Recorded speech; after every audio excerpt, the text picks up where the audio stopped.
అంటారు ఆ ఏరియా పేరు. ఇది కరూరు ఈరోడ్ నేషనల్ హైవేలో ఈ వేలుస్వామిపురంలో లైట్ హౌస్ రౌంటానా అనేది ఒకటి ఉంటది. ఈ లైట్ హౌస్ రౌంటానా స్పాట్ అన్నమాట. అక్కడ మార్నింగ్ 10 నుంచి ఈవినింగ్ 3 లోపల పర్మిషన్ తీసుకున్నారు. ఎంతమంది వస్తారని 10,000 మంది వస్తారు. ఈ గ్రౌండ్ అయితే 60,000 మంది పడతారు. మేము ఒక ఇంజనీర్ పెట్టి సర్వే చేయించాము. 60,000 మంది పడతారు. మాకు కావాల్సిన 10,000 మందికి పర్మిషన్. అది కూడా 10 to 3కి విజయ్ 12:30కి వస్తాడు. ఒకవేళ 1 hour అటు ఇటు అయినా 3 వరకు మాకు పర్మిషన్ ఏంటని అడిగారని చెప్తున్నారు పోలీసులకి. పోలీసులు 10 to 3కి ఇచ్చారు. కానీ విజయ్ ఎప్పుడు వచ్చాడు? 7:30కి వచ్చాడు. అంటే కావాలని విజయ్ జనం గుమికూడని పెద్ద ఎత్తున రాని, ఎందుకంటే వీళ్ళు డ్రోన్లు అవన్నీ పెట్టి ఇప్పుడు రాజకీయ నాయకులకి అందరికీ పిచ్చిపట్టింది ఏంటంటే జనం ఎక్కువ వస్తున్నట్టు చూపించుకోవాలి ప్రతి ఒక్కరు. అందుకని ఇరుకు సందుల్లో మీటింగ్లు పెట్టడం. ఆ మధ్య కందుకూరులో చంద్రబాబు మీటింగ్ లో 8 మంది చనిపోవడానికి కూడా అదే ఒక కారణం. అట్లాగే జగన్ కూడా అనేక సార్లు ఇరుకు సందుల్లో పెట్టి జనం ఎక్కువ వస్తున్నట్టుగా చేయడం అనేది మనం చూస్తున్నాం. ప్రతి రాజకీయ నాయకుడికి ఈ పిచ్చి ఉంది. విజయ్ కూడా ఇదే జరిగినట్టు కనబడుతుంది. కాబట్టి ఇతను రమ్మనిందేమో 8:45కి 8:30కి, వచ్చిందేమో నైట్ 7:30కి వచ్చారు అక్కడికి. 7:40కి మీటింగ్ స్టార్ట్ అయింది. 7:45 ఆ ప్రాంతంలో ఇది జరిగింది. అంటే విజయ్ కావాలని జనాల్ని గుంపుకోవాలని పెట్టారన్నది ఒకటి. అట్లాగే తన పార్టీ నెట్వర్క్, ఎందుకంటే కొత్త పార్టీ నెట్వర్క్, వాలంటీర్ నెట్వర్క్ చాలా స్ట్రాంగ్ గా ఉండాలి. ఎప్పుడైనా క్రౌడ్స్ వచ్చినప్పుడు క్రౌడ్స్ ఎంత దూరం రావాలి, బఫర్ జోన్ ఏంటి, పక్కన ఏమేమి డేంజరస్ ఉన్నాయి, వాటిని ఏమైనా క్లోజ్ చేయాలా, ఇవేవి చూడకుండా దీని మీద ఒక కమిటీలు, డిఫరెంట్ కమిటీలు ఉండాలి. హెల్త్ కమిటీ, ఇక్కడ ఫుడ్, వాళ్ళకి ఆ వాటర్ కూడా సప్లై చేసేవాళ్ళు ఎవరు లేరు. మార్నింగ్ నుంచి వాళ్ళు ఎండ ఉంది, అక్కడ హ్యూమిడిటీ ఎక్కువ ఉంది, అటువంటి చెమట్లు కక్కుకుంటూ మార్నింగ్ నుంచి నైట్ 7:30 వరకు వాళ్ళకి ఎవరు వాళ్ళని పట్టించుకునే వాళ్ళు లేరని చెప్తున్నారు అక్కడ ఉన్న కరూరు ప్రజలు. సో ఇదంతా కూడా విజయ్ వైఫల్యం, విజయ్ పార్టీ వైఫల్యం క్లియర్ గా కనబడుతుంది. నెగ్లిజెన్స్ కనబడుతుంది. పోలీసులు క్లియర్ గా 10,000 మంది కంటే ఎక్కువ రావడానికి లేదని క్లియర్ గా పర్మిషన్ లో రాశారు. కానీ వీళ్ళకి తెలుసు ఎక్కువ మంది, ఎందుకంటే లేట్ ఎక్కువ అవ్వడం కొద్ది జనం ఎక్కువ వచ్చారు తెలియడంతో.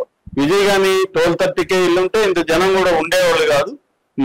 పగలు ఉండేది, కొంత క్లారిటీ ఉండేది. కావాలని విజయ్ లేటుగా వచ్చాడు అనేది వాళ్ళు చెప్తున్నది. ఎందుకంటే విజయ్కి తెలుసు తాను బయలుదేరేది 9కి అన్నప్పుడు వీళ్ళ నెల 9కి రమ్మని ట్వీట్ చేస్తాడు అనేది ఇప్పుడు అందరూ అడుగుతున్న ప్రశ్న. అలాగే జరిగిన తర్వాత కూడా బాధ్యతగా ఆయన మీడియాతో మాట్లాడడం కానీ, లేకపోతే కలెక్టర్కో మిగతా వాళ్ళకి ఫోన్ చేసి తన గైడెన్స్ ఇవ్వడం కానీ అట్లాంటివి ఏం చేయలేదు.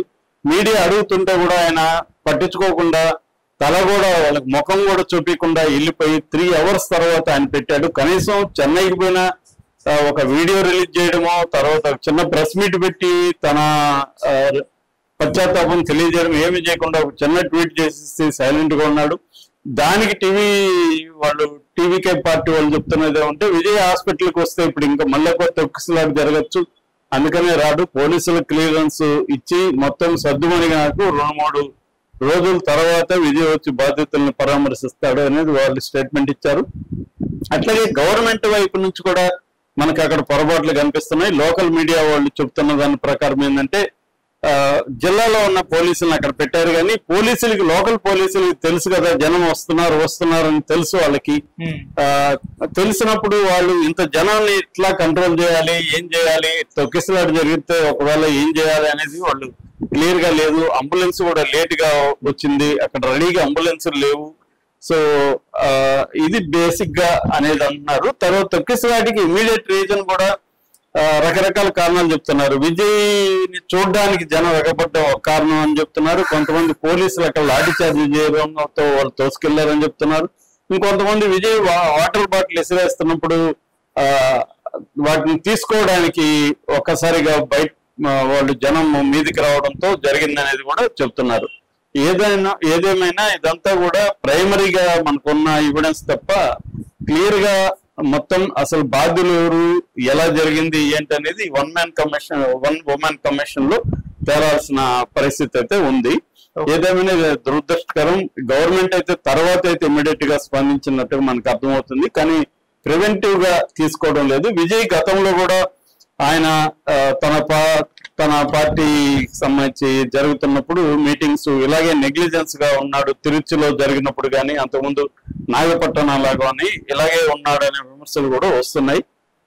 విజయ్ని అరెస్ట్ చేస్తారా లేదనేది కూడా ఇప్పుడు బిగ్ క్వశ్చన్ ఉంది. ఎందుకంటే ఇక్కడ మనం అల్లు అర్జున్ ఒకరు చనిపోతేనే అల్లు అర్జున్ ఇక్కడ అరెస్ట్ చేశారు. నిజానికి అల్లు అర్జున్ దాంట్లో తప్పు ఉందా లేదని తేలక ముందే అరెస్ట్ చేసేసారు. కానీ ఇప్పుడు మరి విజయ్ 40 మంది చావుకు కారణమయ్యాడు, అతన్ని ఎందుకు అరెస్ట్ చేయలేదని బీజేపీ కానీ మిగతా వాళ్ళు ప్రశ్నిస్తున్నారు. కానీ ఎన్నికల